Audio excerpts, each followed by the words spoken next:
Hello बच्चों, कैसे हो? उम्मीद है बहुत अच्छे होंगे और बहुत अच्छे तरीके से अपना प्रिपरेशन कर रहे होंगे। आज के सेशन में एक और इम्पोर्टेंट डेरिवेशन लेकर के आए हैं और आज का जो डेरिवेशन करने वाले हैं वो बेस्ड है गॉस थ्योरम के एप्लीकेशन पे। ठीक है, तो आज का जो मेरा डेरिवेशन है कह रहा है कि applying Gauss theorem to calculate electric field of a thin infinitely long straight wire of a charge, ठीक है, क्यूब।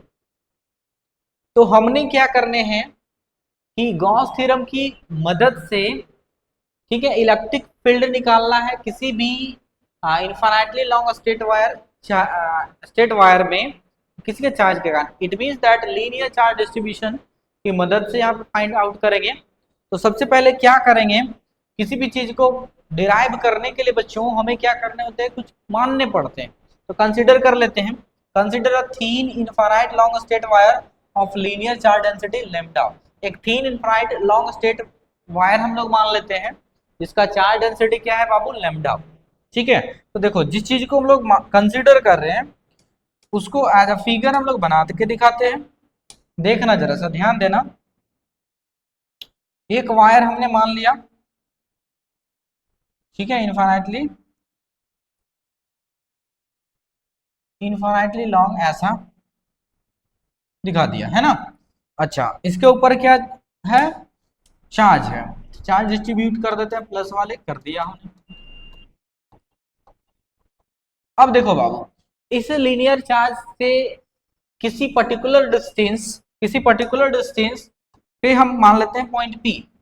तो मान लीजिए यहाँ पे एक पर्टिकुलर पॉइंट पी है इस लीनियर चार्ज डिस्ट्रीब्यूशन, मतलब इस वायर से आर डिस्टेंस पे, इस वायर से आर डिस्टेंस पे, इसी पी पॉइंट पे ध्यान देना, इसी पी पॉइंट पे हमें इलेक्ट्रिक फील्ड निकालना है। क्लियर है, इसी पी पॉइंट पे हमें इलेक्ट्रिक फील्ड निकालना है। तो देख बाबू, अगर हम ऐसा कहें, क्योंकि गॉस लॉ उसी के लिए एप्लीकेबल होता है क्लोज सरफेस के लिए, है ना। तो यहाँ पे हम क्या करेंगे, इसको एज अ आर डिस्टेंस लेकर के यहाँ से हमने एक सिलेंड्रिकल स्फेरिकल ड्रॉ कर देना है। तो देख लो जरा सा, आर डिस्टेंस पे ले लिया हमने। अच्छा, जितना इधर है उतना आप इधर ले लो, सेम आर डिस्टेंस पे, है ना।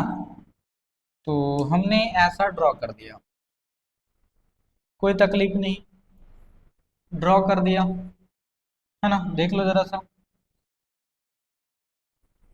कर दिया हमने ड्रॉ, ठीक है। अच्छा, अच्छा, ध्यान दो, यहाँ पे अगर हम बात करें ये रेडियस है तो यहाँ पे भी है वो, अच्छा बाद में। अब देखो जरा सा, अब हम क्या कह रहे हैं, एक पी पॉइंट माना है at a distance R from the linear charge. एक पॉइंट पी माने हैं इस लीनियर चार्ज से आर डिस्टेंस पे, ठीक है, क्लियर है। अच्छा, उसके बाद हमने क्या करा, draw a Gaussian cylinder of length L. हमने एल लेंथ वाला एक गॉसियन सिलेंडर को ड्रॉ करा। तो हम इसका एक लेंथ मान लेंगे बाबू एल, इसका लेंथ एक मान लेते हैं क्या है, एल। एल लेंथ वाला गॉसियन ड्रॉ कर दिया। अब आपको पता है कि इस पॉजिटिव चार्ज के कारण फील्ड जो बनाएगा वो इस डायरेक्शन में आउटवर्ड बनाएगा, कह लीजिए। चलिए, यहाँ पे आप कहोगे कि सर इस वाला पॉइंट पे ई बना रहा है, ठीक है। अच्छा, क्लियर है। अब ध्यान दो जरा सा, देखोगे अगर ध्यान दो, अगर आप कहोगे यहाँ से एक छोटा सा सरफेस ले लेते हैं, एक छोटा सा सरफेस ले लेते हैं जिसको कह लेते हैं हम लोग डीएस। क्या कह लेते हैं, डीएस। तो देखो बाबू, डीएस का भी डायरेक्शन कुछ ऐसा है, एरिया वेक्टर जिसको कहते हो, और फील्ड का भी डायरेक्शन ऐसा है। तो बताओ कि इस केस में यहाँ पे इस जगह पे थीटा की वैल्यू कितना होगा, थीटा का वैल्यू क्या होगा। तो आप कहोगे कि सर यहाँ पे इस केस में थीटा का वैल्यू 0 डिग्री। क्यों, क्योंकि डीएस और ई का दोनों का डायरेक्शन सेम है। जब डायरेक्शन सेम है तो थीटा की वैल्यू 0 डिग्री। अच्छा, अच्छा, देखो इसका और वेक्टर, एरिया वेक्टर का, इस वाले का और एरिया वेक्टर का यहाँ पे एक दूसरे पे परपेंडिकुलर है, तो that is theta equals to यहाँ कितना है बाबू, 90 डिग्री। मतलब आप कहोगे कि सर यहाँ थीटा बराबर कितना है, 90 डिग्री। सेम उसी तरीके से यहाँ पे आप देख लो, यहाँ पे भी देख लो आप, तो यहाँ पे भी थीटा की वैल्यू कितना आ जाएगा। तो आप कहोगे कि सर यहाँ पे भी थीटा की वैल्यू आ गया 90 डिग्री। अच्छा, अब देखो जरा सा ध्यान दो, अब देखो सरफेस कितना बन गया, 1 2 3, तीन तरह का बन गया। तो मान लेते हैं, इसको कह लो आप पहला इसको कह लो आप दूसरा, और इसको कह लेते हैं हम लोग तीसरा। तीन सरफेस की बात कर रहे हैं, इन तीनों से एक क्लोज, इन तीनों से एक क्लोज बनाया हुआ है। हाँ किसका, इन तीनों से एक क्लोज सरफेस बनाया हुआ है, ठीक है, क्लोज है। अच्छा हमें पता भी है कि गॉस सरफेस, गॉस थ्योरम जो है, गॉसियन जो वो क्लोज लूप के लिए एप्लीकेबल है। चलिए अब अगर हम ऐसा करें बाबू, ऐसा कहें कि total electric flux over the close surface क्या मिलेगा, तो आप लिखोगे यहां पे, देखना जरा सा, therefore the total electric flux over the close surface, over the close surface is, तो क्या मिलेगा, तो आप कहोगे कि sir close integral of E D S बराबर, close integral of E D S बराबर क्या, फाई, यही ना, या फिर phi equals to close integral of E D S. Clear है। अब देखो यहाँ पे क्लोज जो बनाया है वो कितने सरफेस से है, कितने तरह, एक दो तीन, तीन लिया है, तो आप इसको लिख सकते हो, this is imply that phi equals to, क्या लिखोगे, इस वाले को लिख देते हैं पहला वाला, E dot D S first part, अच्छा, प्लस फिर क्या लिख देते हैं, E dot D S second part, फिर लिखेंगे plus E dot D S ये थर्ड पार्ट, है ना। देख लो क्लोज इंटीग्रल, ये जो है वो पूरे सरफेस के लिए दिखा रहा है, close integral E dot D S ये पूरे सरफेस का, और ये पूरा सरफेस तीन भागों में बटा हुआ, वो कितना में, तो तीन में, तो पहले के लिए लिखे हैं, दूसरे के लिए, तीसरे, अब तीनों को जब ऐड करिएगा तो टोटल मिलेगा कंप्लीट। हाँ चलिए कोई दिक्कत नहीं। अब आपको पता है, अब आपने पढ़ा है, बताया हुआ है बाबू कि सर डॉट जब हटता है तो कॉस आता है, लिख देते हैं इंटीग्रेशन वन का क्या आ जाएगा, तो आप कहोगे सर ई D S cos theta, plus यहां आप कहेंगे कि सर दूसरा के लिए ई D S cos theta, and plus third के लिए भी आएगा, तो आप कहोगे कि सर ई डी एस कॉस थीटा। अब आप जरा सा फिगर को ध्यान दो बाबू, आप फिगर में जरा सा ध्यान दो, तो आपको एक चीज समझ में आएगा कि फर्स्ट वाले पार्ट में थीटा की वैल्यू 90 है, सेकंड वाला में 90, थर्ड वाला में 0 है, तो थर्ड वाला में 0 है, तो चलिए पुट कर देते हैं, देखना जरा सा क्या रिजल्ट हमें देखने को मिलेगा, देखना जरा सा। हाँ तो देखो पहले वाले में थीटा का वैल्यू हो जाएगा, है हमारे पास 90 लिख दिया, प्लस दूसरे वाले में लिखिए ई डी एस कॉस 90 लिख दिया।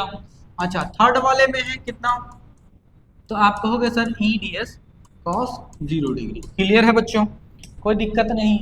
चलिए आगे, कॉस 90 0 होता है तो ये कंप्लीट 0 दे देगा, ये भी 0 दे देगा। अच्छा ये देगा थर्ड ई डी एस, और कॉस, ध्यान दो कॉस 0 डिग्री का वैल्यू 1 होता है, इसीलिए ये इतना मिलेगा। चलिए अच्छा अब यहाँ पे मान लेते हैं फाई इक्वल्स टू क्या बच रहा है हमारे पास, ई यहाँ से कांस्टेंट बाहर कर दीजिए और मिलेगा third one D S, this is equation number 1 कह लेते हैं। क्लियर है बच्चों।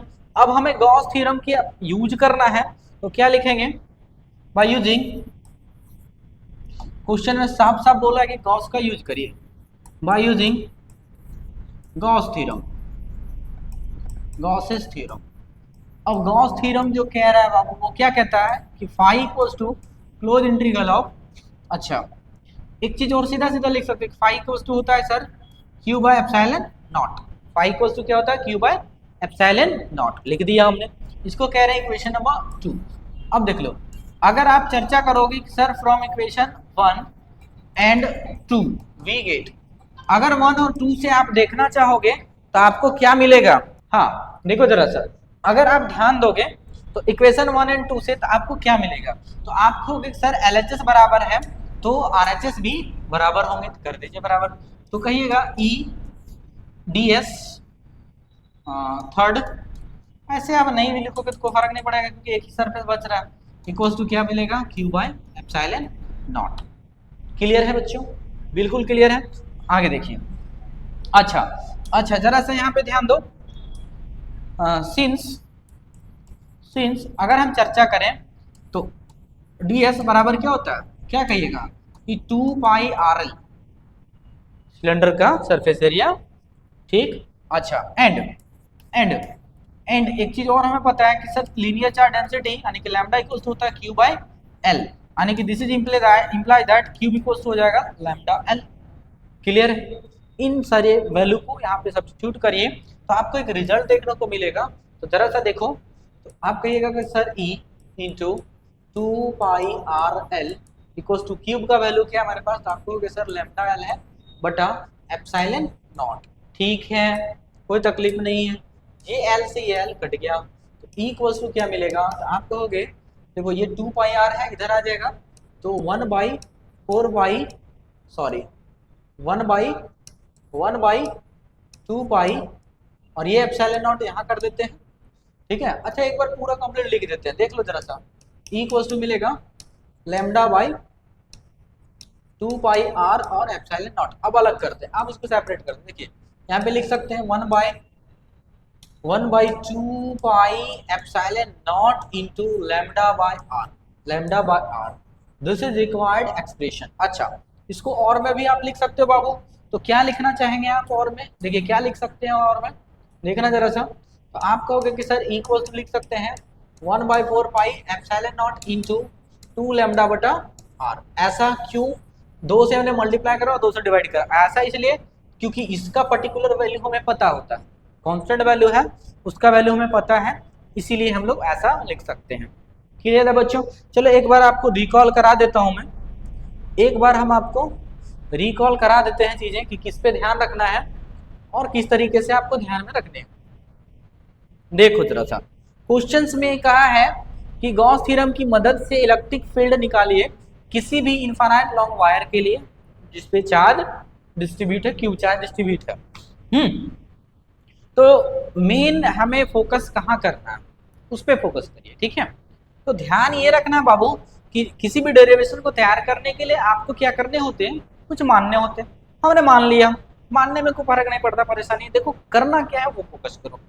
देखो हमने ये करना है कि एक लीनियर चार्ज वाला वायर ले लेना है, वायर ले लिया इनफाइनाइट लॉन्ग।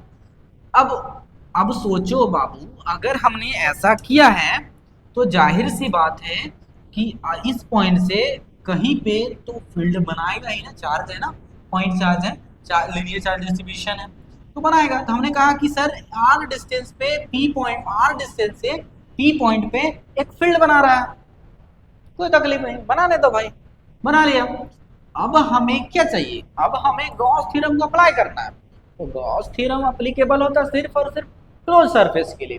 तो यहां से हमने आर डिस्टेंस पे क्या करा कि एक गॉसियन सरफेस ड्रॉ कर दिया। तो जितना इधर है उतना ही इधर ले लिया हम लोग, और यहां से क्या करा, गॉसियन सिलेंडर सरफेस ड्रॉ कर दिया, कोई दिक्कत नहीं। अब देखो बाबू, तुम्हारे पास कॉन्सेप्ट है कि सर पॉजिटिव अगर है तो फील्ड बनाता है इधर की ओर, पॉजिटिव वाला चार्ज के डायरेक्शन में आउटवर्ड बना दिया, तो इस पी पॉइंट पे फील्ड का डायरेक्शन सेम होगा। अच्छा क्लियर है? अब हम कह रहे हैं कि सर यहाँ पे एक छोटा सा आप एरिया ले लो, यहाँ पे हमने एक छोटा सा एरिया ले लो जिसको कह दिया डीएस, कह दिया डीएस। अब ई और एरिया का जो डायरेक्शन है दोनों का सेम है, तो इसीलिए यहाँ पे थीटा की वैल्यू 0 है। क्लियर है? अच्छा अब देखो एक पॉइंट यहाँ पे बना रहा है, तो यहाँ पे देखो एरिया वेक्टर और ये जो लाइन है लीनियर चार्ज वाला, इन दोनों के बीच में एंगल कितना बन रहा है, 90 डिग्री। तो वहां 90 बन रहा है भाई, तो यहाँ पे भी कितना बन रहा है, 90 बन गया। तो एक यहाँ थीटा 90, एक थीटा 90, एक थीटा 0। तो देखो यहाँ पे 3 तरीके का सरफेस मिल गया, 1 2 3। अब हमें पता है गॉस थ्योरम की मदद से, या फिर ऐसा कह लीजिए आप, total electric flux over close surface में टोटल इलेक्ट्रिक फ्लक्स कितना मिल गया, इतना मिल गया।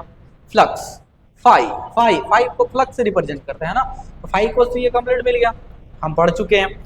अच्छा इसके जगह पे सारा वैल्यू हमने क्या करा, अब देखो ये टोटल है, तो टोटल कितना सरफेस, तो आपको सर 3 सरफेस, तो 1 2 और 3 तीनों को ऐड कर दिया और सबका वैल्यू पुट कर दिया और इसको इवेलुएट कर लिया हमने और रिक्वायर्ड कर दिया, कोई तकलीफ नहीं होगा बाबू, ये बहुत ही सिंपल है।